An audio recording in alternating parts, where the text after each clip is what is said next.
नमस्कार विद्यार्थी मित्रांनो, आपण इयत्ता 10वीचे 7वे प्रकरण खेळ आणि इतिहास हे प्रकरण शिकत आहोत। या प्रकरणामध्ये कालच्या भाग 2 मध्ये आपण खेळांच्या स्पर्धा ज्या आहेत त्या कशा सुरू झालेल्या आहेत यांची माहिती आपण पाहिलेली आहे आणि आज आपण त्या पुढचा भाग आपण पाहणार आहोत।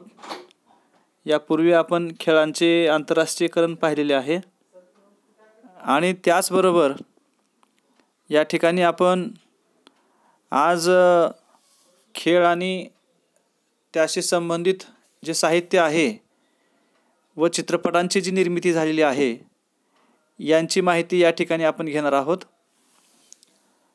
तर या ठिकाणी लक्षात ठेवा, खेळ आणि संबंधित साहित्य याचा अर्थ काय होतो तर खेळाशी संबंधित साहित्य म्हणजे खेळाशी संबंधित जे काही पुस्तके प्रकाशित केली जात असतात, साप्ताहिक प्रकाशित केली जातात, मासिक प्रकाशित केली जात असतात किंवा वार्षिक विशेषांक प्रकाशित केले जात असतात, अनेक पुस्तकांचे प्रकाशन केले जात असते।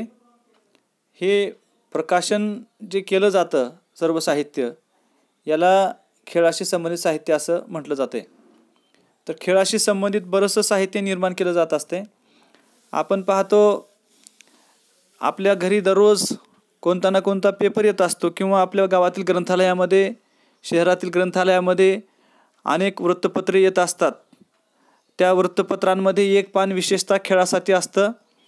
त्या पानावर क्रीडा विश्व असं लिहिलं असते आणि क्रीडा विश्व या पानावर आज किंवा दररोज जे सामने होत आहेत त्या सर्व सामन्यांची माहिती त्या क्रीडा विश्व पानावर दिलेली असते आणि हे साहित्य जे आहे हे खेळाला चालना देण्यासाठी किंवा खेळांची सर्व माहिती आपल्याला मिळवून देण्यासाठी एक अत्यंत महत्त्वाचं हे एक दस्तऐवज आहे। दुसरी महत्त्वाची गोष्ट आहे, खेळाशी संबंधित अनेक पुस्तके, कोश आता सध्या नव्याने प्रकाशित होत आहेत। मराठी भाषेमध्ये कालपरवाच म्हणजे काही वर्षापूर्वी मलखांबाचा इतिहास सांगणारे एक मराठी भाषेतलं पुस्तक प्रकाशित झालेलं आहे। व्यायाम या विषयावर आधारित एक पुस्तक प्रकाशित झालेलं आहे किंवा कोशसुद्धा प्रकाशित झालेला आहे। खेळ हा जो विषय आहे, खेळ या विषयाला संपूर्णपणे वाहून घेतलेलं षटकार नावाचं एक नियतकालिक पूर्वी मोठ्या प्रमाणामध्ये प्रकाशित केलं जात होतं। म्हणजे अनेक भाषेमध्ये हे साहित्य प्रकाशित केलं जाते। म्हणजे आपण जर पाहिलं एखाद्या पुस्तकाच्या स्टॉलवर जर आपण गेलो तर त्या ठिकाणी खेळाशी संबंधित अनेक पुस्तके आपल्याला पाहायला मिळतात। ही पुस्तके असतील किंवा मासिके असतील, साप्ताहिक असतील, वार्षिक विशेषांक असतील, असे अनेक प्रकाशने जे आहेत खेळाशी संबंधित पुस्तके म्हणजेच साहित्य विपुल प्रमाणामध्ये आपल्याला विकसित करून देत असतात, निर्माण करून देत असतात। इंग्रजीमध्ये सुद्धा खेळ या विषयाला वाहून घेतलेले बरेचसे साहित्य आता अलीकडे निर्माण होत चाललेलं आहे। खेळ या विषयावर भरपूर साहित्य इंग्रजी भाषेमध्ये निर्माण केले जात आहे। म्हणजे इंग्रजी भाषेमध्ये अनेक साप्ताहिक आहेत, मासिक आहेत, पाक्षिक आहेत, षण्मासिक आहेत, वार्षिक आहेत, अशा विषयांकसुद्धा इंग्रजी भाषेमध्ये विकसित केले जात आहेत। एवढेच नाही तर खेळाशी संबंधित अनेक वाहिन्या आपल्याला पाहायला मिळतात। सध्या अनेक दूरदर्शन जे आहे, दूरदर्शनवर सुद्धा बरेचसे खेळ आपल्याला दाखवले जातात। आपण दूरदर्शन उघडून जर पाहिलं तर खेळाशी संबंधित एक चॅनल त्या ठिकाणी दूरदर्शनवर आहे किंवा खाजगी वाहिन्या ज्या आहेत, आज आपण टी व्हीच्या माध्यमातून अनेक खाजगी चॅनल्स आपण पाहू शकतो। LED TV असेल किंवा आणखी कोणत्याही टीव्ही ज्या आहेत, या टीव्हींवर आपण मोठ्या प्रमाणामध्ये हे वाहिन्या ज्या आहेत त्या वाहिन्या पाहू शकतो। खेळाशी संबंधित ज्या काही वाहिन्या त्या आपण पाहू शकतो। आता याही पुढे जाऊन खेळाशी संबंधित अनेक चित्रपट निर्माण केले जात आहेत। आता खेळ असेल किंवा एखाद्या खेळाडूने एखाद्या विशिष्ट खेळामध्ये अत्यंत विश्वविख्यात कामगिरी केलेली आहे, अत्यंत महत्त्वपूर्ण कामगिरी केलेली आहे, अशा खेळाडूंच्या जीवनावर सुद्धा बरेचसे हिंदी आणि इंग्रजी चित्रपट तयार होत आहेत. तर मेरी कॉम हा एक चित्रपट आहे. मेरी कॉम या चित्रपटातून आपल्याला मेरी कॉम यांनी बॉक्सिंगमध्ये ऑलिम्पिकमध्ये पदक मिळवलेलं आहे, रौप्य पदक मिळवलेलं आहे. हे अत्यंत महत्त्वाची कामगिरी आपल्या देशासाठी त्यांनी केलेली आहे, म्हणून त्यांच्या जीवनावर एक चित्रपट तयार झाला आहे मेरी कॉम. हा चित्रपट पाहिल्याच्या नंतर अनेक ग्रामीण भागातल्या वाडी तांड्यावर पाड्यावर राहणाऱ्या विद्यार्थ्यांना आपण सुद्धा आपल्या जीवनामध्ये या खेळांच्या माध्यमातून आपलं करिअर, आपलं भवितव्य निर्माण करू शकतो, अशा प्रकारची चालना या चित्रपटातून मिळू शकते. एवढंच नाही तर दंगल नावाचा एक चित्रपट आहे. आमिर खानने ज्या फोगट भगिनी ज्या आहेत कुस्तीमध्ये त्यांनी ऑलिम्पिकमध्ये उत्कृष्ट कामगिरी बजावलेली आहे. फ्रीस्टाईल कुस्तीमध्ये त्यांनी भारताला रौप्य पदक मिळवून दिलेलं आहे. याची माहिती या चित्रपटामध्ये आपल्याला उत्कृष्ट पद्धतीने पाहायला मिळते आणि या चित्रपटाने भारतातल्या लाखो मुलींना क्रीडा क्षेत्राकडे आकर्षित करण्याचं मोठी कामगिरी केलेली आहे. त्याचबरोबर आपण जर दुसरा आणखी चित्रपट पाहिला, भाग मिल्खा भाग, हा सुद्धा तेवढाच महत्त्वाचा चित्रपट आहे. लगान आहे, चक दे इंडिया आहे, PT उषाच्या जीवनावर आधारित चित्रपट आहे, सचिन तेंडुलकरच्या जीवनावर आधारित चित्रपट आहे.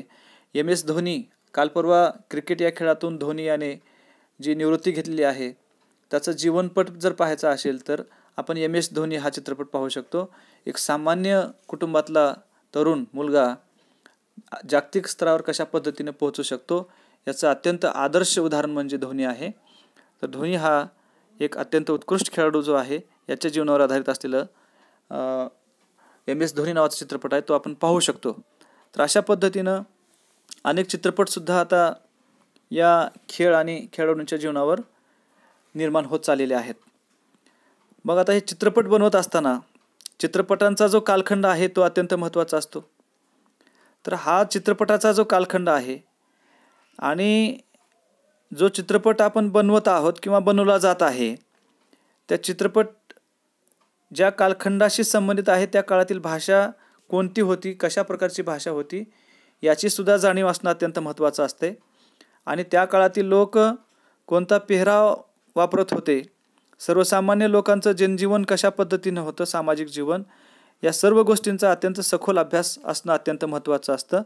या सर्व गोष्टींचा जर सखोल अभ्यास असेल तर आपण एखादा चित्रपट जो आहे तो अत्यंत प्रभावीपणे निर्माण करू शकतो आणि तो चित्रपट लोकांच्या हृदयावर आपलं चांगला प्रभाव निर्माण करू शकतो, राज्य निर्माण करू शकतो.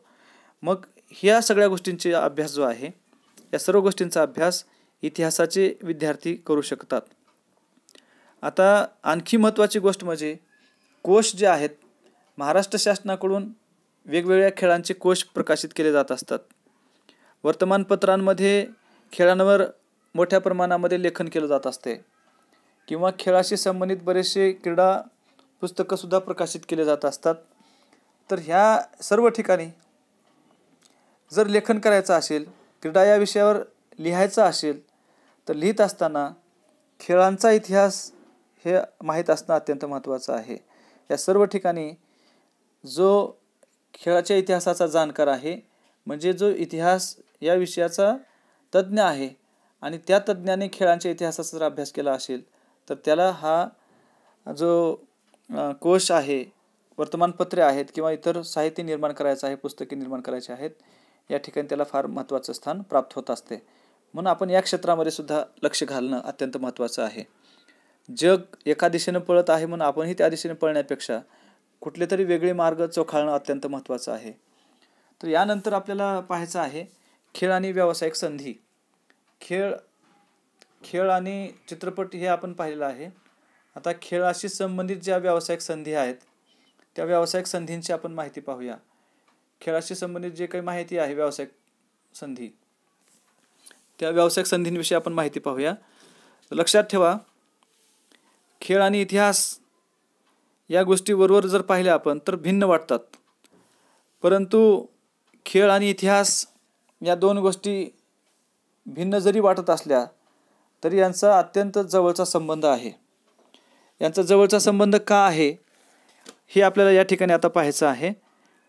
तर इतिहासाचे जे विद्यार्थी आहेत, या इतिहासाच्या विद्यार्थ्यांना क्रीडा या क्षेत्रामध्ये अत्यंत प्रचंड अशा प्रकारची संधी आहे. तर इतिहासाचे अभ्यासक जे असतात, विद्यार्थी जे असतात, ते ऑलिम्पिक आणि एशियाड सामने किंवा इतर राष्ट्रीय सामने जे असतात, कबड्डीसारखे, खो खोसारखे सुद्धा राष्ट्रीय सामने असतात, या खेळांच्या संबंधित जेव्हा समालोचन करायचं असेल किंवा समीक्षा करायची असेल, त्यावेळेस अशा अभ्यासकांची अत्यंत गरज त्या ठिकाणी भासत असते. आंतरराष्ट्रीय स्पर्धांच्या संदर्भामध्ये लेखन करायचं असेल, समीक्षण करायचं असेल, तर इतिहासाच्या अभ्यासकांची अत्यंत महत्त्वाची गरज त्या ठिकाणी असते. आता खेळांच्या जेव्हा स्पर्धा सुरू असतात आणि खेळांच्या स्पर्धा जेव्हा सुरू असतात तेव्हा त्या ठिकाणी समीक्षकाची गरज असते. मग हा समीक्षक जो असतो, या समीक्षक करणारा जो असतो, निवेदक जो असतो, निवेदन देणारा किंवा कॉमेंट्री करणारा जो असतो, त्याला सर्व अभ्यास अत्यंत महत्त्वाचा आहे.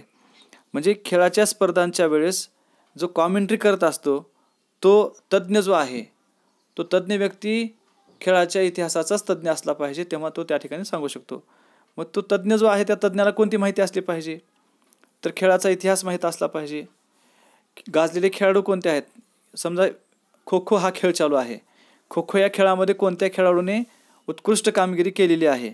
धनराज पिल्ले नावाचा खेळाडू आपल्या भारतामध्ये अत्यंत उत्कृष्ट कामगिरी केलेला आहे. मेजर ध्यानचंद यांनी अत्यंत उत्कृष्ट कामगिरी केलेली आहे. त्यांनी सुद्धा ऑलिम्पिकपर्यंत हॉकी या खेळाला आपल्या भारताला तिथपर्यंत पोहोचलेला आहे आणि भारताचा खेळाडू म्हणून ते त्या ठिकाणी अत्यंत उत्कृष्ट खेळ त्यांनी दाखवलेला आहे. दुसरी महत्त्वाची गोष्ट आहे, खेळातले विक्रम जे आहेत. एखादा खेळाचा सामना चालू आहे, हॉकीसारख्या खेळाचा सामना चालू आहे, तेव्हा त्या ठिकाणी तज्ज्ञ इतिहासकारांची गरज कशी असते लक्षात ठेवा. कारण त्या तज्ज्ञाला खेळाचा इतिहास, मागील आकडेवारी, खेळातील विक्रम, गाजलेले खेळाडू असतील किंवा खेळासंबंधीचे ऐतिहासिक आठवण असेल, या सर्व गोष्टींची माहिती देणे आवश्यक असते. मग या ठिकाणी खेळांचा जो इतिहास आहे तो अत्यंत महत्त्वाचा असतो. मग इतिहासाचा अभ्यासकच असेल किंवा इतिहासाचा विद्यार्थी असेल, या सर्व गोष्टींची माहिती त्या ठिकाणी देऊ शकतो. म्हणून इतिहास हा जो विषय आहे तो व्यवसायाशी संबंधित अशा प्रकारे असू शकतो, लक्षात ठेवा. दूरदर्शन जे आहे, दूरदर्शनवर अनेक वेळा हॉकी, क्रिकेट, कबड्डी, फुटबॉल, बुद्धिबळ इत्यादी जे खेळ असतात, या खेळांचे थेट प्रक्षेपण केले जात असते.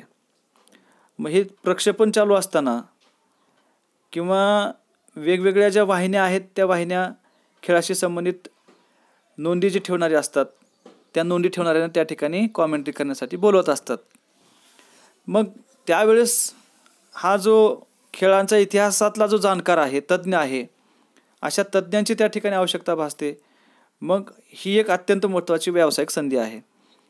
आपण समजा त्या ठिकाणी खेळाचं समालोचन करण्यासाठी समीक्षक म्हणून त्या ठिकाणी जर गेलो आपण, तर आपल्याला चांगल्या प्रकारचं मानधन त्या ठिकाणी मिळू शकते. म्हणून आपल्याला या ठिकाणी खेळांचा इतिहास सखोलपणे माहिती असणं महत्त्वाचं आहे आणि इतिहासाचे विद्यार्थी हे या ठिकाणी करू शकत असतात.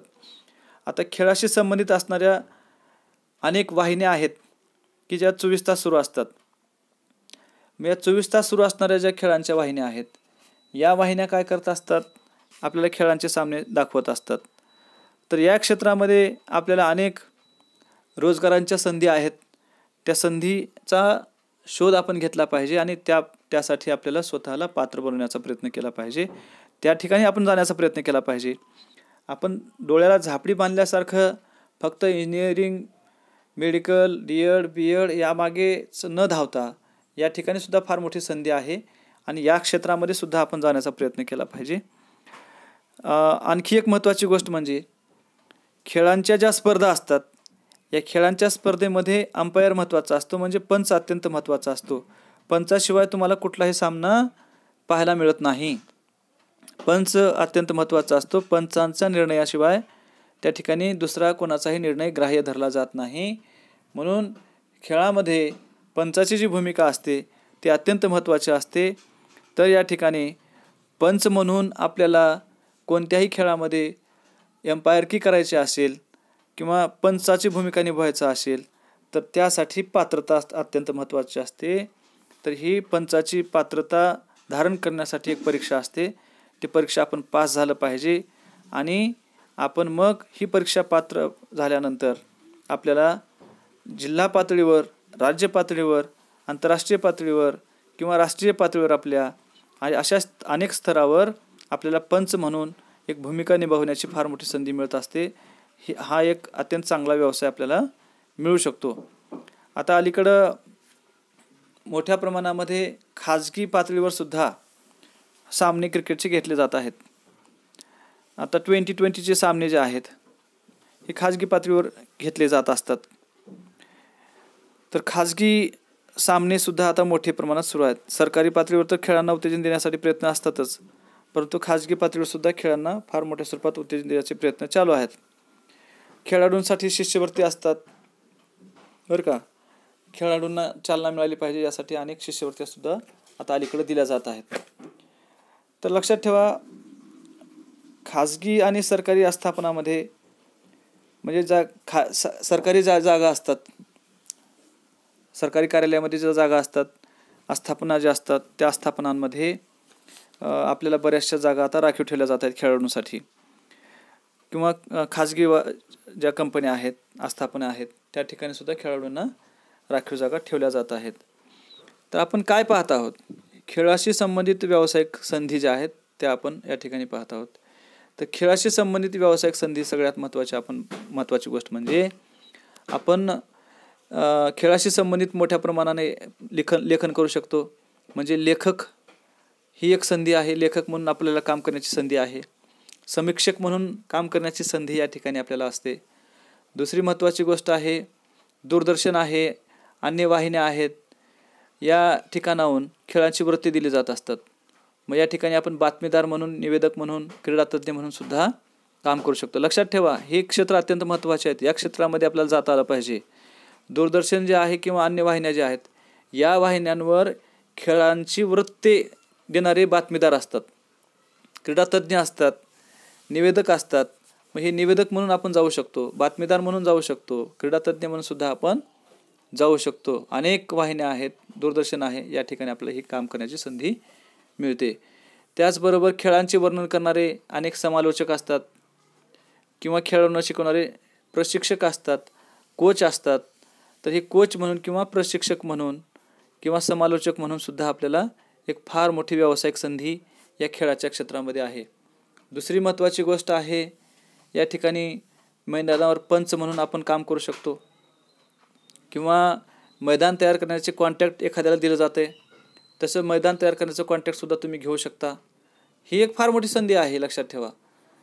त्याचबरोबर या ठिकाणी आणखी एक महत्त्वाची गोष्ट म्हणजे संगणक तज्ज्ञ म्हणून त्या ठिकाणी काम करता येते आपल्याला बरं का.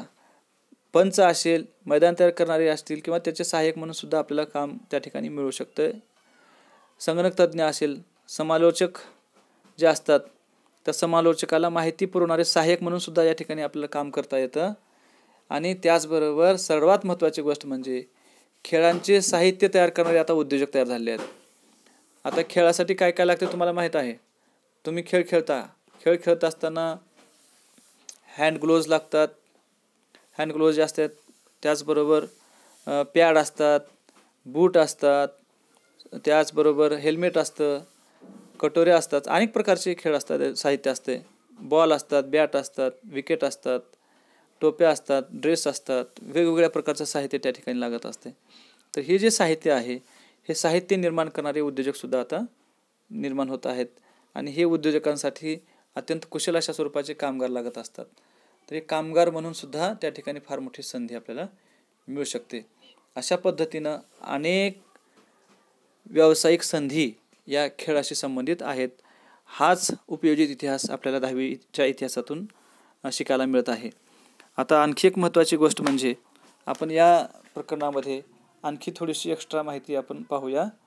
या ठिकाणी एक महत्त्वाची गोष्ट काय आहे तर बघा, समालोचक कसा असतो याचे एक अत्यंत उत्कृष्ट उदाहरण या ठिकाणी दिलेलं आहे. जेव्हा खेळाडूचे सामने चालू असतात तेव्हा त्या खेळांची थेट प्रक्षेपण जे आहे ते थेट प्रक्षेपण सांगण्यासाठी जो निवेदक असतो किंवा जो समीक्षक असतो अत्यंत चांगल्या पद्धतीने समीक्षण करत असतो. मग हे समीक्षक जे आहेत हे त्या खेळामध्ये जे चालू आहे, जो खेळ चालू आहे त्या खेळामध्ये सगळी माहिती सांगत असताना कानामध्ये जीव ओतून लोक ऐकत असतात. परंतु ह्या खेळाचं वर्णनसुद्धा तेवढंच उत्कृष्ट झालं पाहिजे, तेव्हा लोक हे सगळं ऐकत असतात. तर या ठिकाणी एक उदाहरण आहे, आपण पाहू शकता. या ठिकाणी हे पहा, हे आहेत बाळज पंडित आहेत. तर हे क्रिकेट सामन्याचे मराठी भाषेतून अत्यंत चांगल्या पद्धतीने समालोचन करत असत. हे समालोचन जेव्हा करत क्रिकेट या सामन्याचं, कोणतेही सामने असतील, राष्ट्रीय स्तरावरचे सामने जे आहेत त्या सामन्यांचं हे अत्यंत उत्कृष्ट पद्धतीनं समालोचन करत होते. तर हे जेव्हा समालोचन करायचे तेव्हा लोक कानात जीव आणून हे त्यांचं समालोचन ऐकायचे. मग हे यांचं समालोचन एवढं शानदार का व्हायचं, एवढं उत्कृष्ट का व्हायचं? कारण त्यांना त्या मैदानाचा इतिहास माहीत असायचा. ज्या मैदानावर खेळ चालू आहे त्या मैदानाचा इतिहास. कॉमेंट्री करत असताना खेळाडू खेळतोय कसा हे तर सांगणं महत्त्वाचं आहे, परंतु त्या मैदानावर कोणते सामने गाजलेले आहेत आणि कोणत्या खेळाडूने अत्यंत चांगली कामगिरी करून यश खेचून आणलेलं होतं हे सुद्धा सांगणं अत्यंत महत्त्वाचं असतं. तर हे बाळज पंडित जे आहेत हे सर्व सांगत असत, मैदानाचा इतिहास सांगत असतात, खेळाडूंचा इतिहास सांगत असत, खेळाशी संबंधित असणाऱ्या सगळ्या आठवणी आणि पूर्वीचे जे पराक्रम विक्रम जे आहेत ते त्या ठिकाणी सांगत असत. त्यामुळं त्यांचं जे समालोचन आहे ते अत्यंत उत्कृष्ट व्हायचं आणि लोक कानात जीव आणून ते ऐकत असत. तर अशा पद्धतीनं हे अत्यंत महत्त्वाचं समालोचन बाळज पंडित हे करत होते. त्याच्यानंतर दुसरी महत्त्वाची गोष्ट आहे, माहीत आहे का तुम्हाला, अशा पद्धतीनं या ठिकाणी आपल्या पुस्तकामध्ये काही चौकटी करण्यात आलेल्या आहेत, रंगीत चौकटी आहेत. तर पेज क्रमांक 46 वर पहिल्यांदाच या ठिकाणी एक महत्त्वाची माहिती दिलेली आहे. माहीत आहे का तुम्हाला या मथळ्याखाली या ठिकाणी रंगीत चौकटीमध्ये आपल्या ऑलिम्पिक सामन्यांची माहिती दिलेली आहे. ऑलिम्पिक सामने जे आहेत, ऑलिम्पिक सामने कशा पद्धतीने खेळले जात होते याची माहिती या ठिकाणी दिलेली आहे. आता बघा, ऑलिम्पिकची सुरुवात जी आहे इसवी सन पूर्व 15व्या शतकामध्ये, म्हणजे आजपासून जवळपास 3500 वर्षापूर्वी ग्रीस हा एक देश जो आहे त्या ग्रीस या देशामधल्या लोकांना ग्रीक असे म्हणतात. आणि हे लोक प्राचीन काळामध्ये त्या युरोप खंडामध्ये किंवा राज्यामध्ये शांतता आणि सुव्यवस्था आणण्यासाठी, मैत्रीचे वातावरण निर्माण होण्यासाठी, सद्भावनेचं वातावरण निर्माण होण्यासाठी त्या काळामध्ये या क्रीडांचं आयोजन करायचे. आणि ती क्रीडाचं आयोजन जे आहे ते ऑलिम्पिक नावाच्या शहरामध्ये करायचे. म्हणून याला ऑलिम्पिक असं नाव पडलेलं आहे, लक्षात ठेवा. ऑलिम्पिक या शहरामध्ये हे सर्व सामने ठेवले जायचे. मग त्या सामन्यांमध्ये कुस्ती असेल, घोड्यांच्या शर्यती असतील, थाळीफेक असेल, धावणे असेल, असे वेगवेगळ्या प्रकारचे खेळ त्या ठिकाणी खेळले जायचे. आणि या खेळांना नियमित आणि सुसंघटित करण्याचं काम त्या ठिकाणी ग्रीकांनी केलेलं होतं. तर या ठिकाणी अत्यंत महत्त्वाच्या या सगळ्या शर्यती व्हायच्या. धावणे असेल, थाळीफेक असेल, रथांच्या शर्यती असतील, घोड्यांच्या शर्यती असतील, कुस्ती असेल, मुष्टियुद्ध असेल, असे अनेक सामने त्या ठिकाणी सुरू करण्यात आले होते. आणि खेळांची स्पर्धा जे आहेत हे लक्षात ठेवा ऑलिम्पिया या शहरामध्ये घेतल्या जात असत. आजपासून जवळपास इसवी सन पूर्व 1500 म्हणजे 3500 वर्षापूर्वी हे सामने ग्रीस या देशामधल्या ऑलिम्पिया या शहरामध्ये घेतले जात होते. हे सुद्धा आपल्याला माहिती असलं पाहिजे. दुसरी महत्त्वाची गोष्ट आहे, आता वडोदरा जे आहे, वडोदरा या ठिकाणी झुम्मादादा आणि माणिकराव यांची व्यायामशाळा अत्यंत प्रसिद्ध आहे, बरं का, लक्षात ठेवा. आता वडोदरा कुठं आहे? गुजरातमध्ये आहे. वडोदरा या ठिकाणी झुम्मादादा आणि माणिकराव यांची व्यायामशाळा अत्यंत महत्त्वाची आहे. पटियाळा या ठिकाणी क्रीडा विद्यापीठ आहे. त्या क्रीडा विद्यापीठामध्ये आपण जाऊन क्रीडाविषयक कौशल्य आपण प्राप्त करू शकतो किंवा क्रीडा क्षेत्रामध्ये आपण आपलं करिअर घडवू शकतो. गुजरातमध्ये स्वर्णिम गुजरात स्पोर्ट्स विद्यापीठ आहे. स्वर्णिम गुजरात स्पोर्ट्स विद्यापीठ गुजरातमधल्या गांधीनगर या ठिकाणी आहे. कोल्हापूर या ठिकाणी खासबाग आणि मोतीबाग तालीम आहे कुस्तीसाठी. लक्षात ठेवा, कोल्हापूरच्या तालीम प्रसिद्ध आहे. याच तालमीतून खाशाबा जाधव सारखे खेळाडू घडलेले आहेत अशा तालमीमधून. दुसरी महत्त्वाची गोष्ट आहे, अमरावती या ठिकाणी हनुमान व्यायामशाळा प्रसारक मंडळ आहे. पुण्यातील आता सध्या अत्यंत सगळ्यात महत्त्वाचं म्हणजे पुण्यामधलं बालेवाडी या ठिकाणी श्री शिव छत्रपती क्रीडा संकुल आहे. या ठिकाणी कुस्ती आणि इतर सर्व खेळांचे प्रशिक्षण त्या ठिकाणी दिले जाते. महाराष्ट्रामध्ये खेळांसाठी अत्यंत प्रसिद्ध असणारं जे क्रीडा संकुल आहे ते म्हणजे श्री शिवछत्रपती क्रीडा संकुल आहे पुण्यामधील बालेवाडी या ठिकाणी आहे. तर या ठिकाणी आपण जाऊन खेळामधलं करिअर निर्माण करू शकतो. त्याचबरोबर झाशीची राणी जी आहे लक्ष्मीबाई यांनासुद्धा खेळांची कशी आवड होती हे विष्णुभट गोडसे यांनी त्यांच्या पुस्तकामध्ये लिहिलेलं आहे. दुसरी महत्त्वाची गोष्ट आहे, या ठिकाणी श्रीमती मनीषा बाठे ज्या आहेत, मनीषा बाठे यांनी सुद्धा खेळाच्या क्षेत्रामधली बरीचशी माहिती लिहिली आहे. श्रीमती मनीषा बाठे यांनी क्रीडा संशोधनानुसार कुस्तीला पूरक असा मल्लखांब आणि त्यातील पकड कशी असते हे उत्तर पूर्व पेशवाई जे आहे भारतामध्ये महाराष्ट्रामध्ये पेशवाई झालेली आहे त्या काळामध्ये त्यांनी कशा पद्धतीनं कुस्तीला चालना मिळण्यासाठी आवश्यक असलेल्या गोष्टी ज्या आहेत ते त्यांनी आपल्या साहित्यामध्ये नोंदवलेलं आहे. दुसरी महत्त्वाची गोष्ट या ठिकाणी मेजर ध्यानचंद यांच्या जीवनाशी संबंधित बऱ्याचशा गोष्टी या ठिकाणी दिलेल्या आहेत. मेजर ध्यानचंद लक्षात ठेवा, मेजर ध्यानचंद जे आहेत यांनी सुद्धा अत्यंत महत्त्वाची कामगिरी केलेली आहे. मेजर ध्यानचंद हे आपल्या भारताला स्वातंत्र्य मिळण्यापूर्वी इंग्रज जेव्हा भारतामध्ये होते तेव्हा ते अत्यंत उत्कृष्ट अशा प्रकारचे खेळाडू होते. लक्षात ठेवा, 1936 मध्ये त्यांच्या नेतृत्वाखाली जर्मनीतील बर्लिन या ठिकाणी आपल्या भारताच्या हॉकी संघाने सुवर्णपदक जिंकलेलं आहे 1936 मध्ये. त्याच्यापूर्वी सुद्धा त्यांनी हॉकीमध्ये आपलं अत्यंत महत्त्वाची कामगिरी बजावलेली आहे. 1928 आणि 1932 मध्ये त्यांनी भारतीय हॉकी संघाच्या माध्यमातून सुवर्णपदक जिंकलेलं आहे. ध्यानचंद हे भारताच्या संघाकडून जेव्हा खेळायचे तेव्हा निश्चितच कुठलं ना कुठलं पदक आपल्या भारताला मिळालेलं आहे. तर हे लक्षात ठेवा, 1928 मध्ये इंग्रज होते, 1932 मध्ये भारतात इंग्रज होते, 1936 मध्ये सुद्धा इंग्रज होते. परंतु इंग्रज जरी भारतामध्ये असले तर ही टीम भारताची म्हणून त्या ठिकाणी उतरल्याच्या नंतर त्यामध्ये मेजर ध्यानचंद यांची कामगिरी अत्यंत मोलाची ठरलेली आहे. म्हणून 29 ऑगस्ट हा जो दिवस आहे त्यांचा जन्मदिवस आहे आणि तो राष्ट्रीय क्रीडा दिवस म्हणून पाळला जातो जगभरामध्ये. आणि सर्वात महत्त्वाची गोष्ट म्हणजे त्यांना हॉकीचा जादूगर असं म्हटलं जायचं. ते हॉकी अशी खेळायचे, त्या हॉकीला लागलेला जो बॉल आहे तो बाजूला जाऊच द्यायचे नाहीत. तेव्हा त्या ठिकाणी जे समालोचक असायचे तेव्हा त्यांना आश्चर्य वाटायचं की कुठं त्या हॉकीला काहीतरी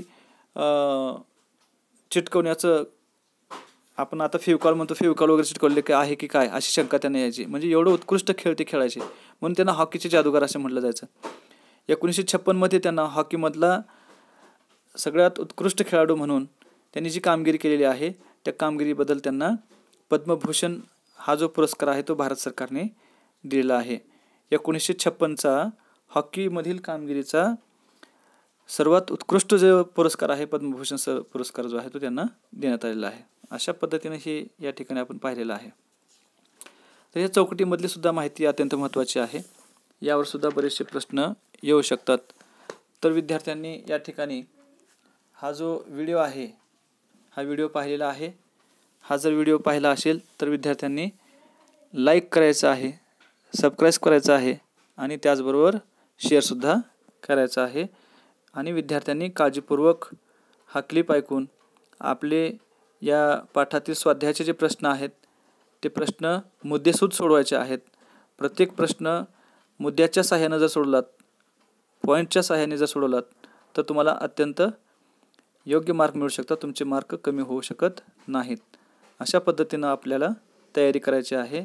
या ठिकाणी हे प्रकरण संपलेलं आहे. धन्यवाद.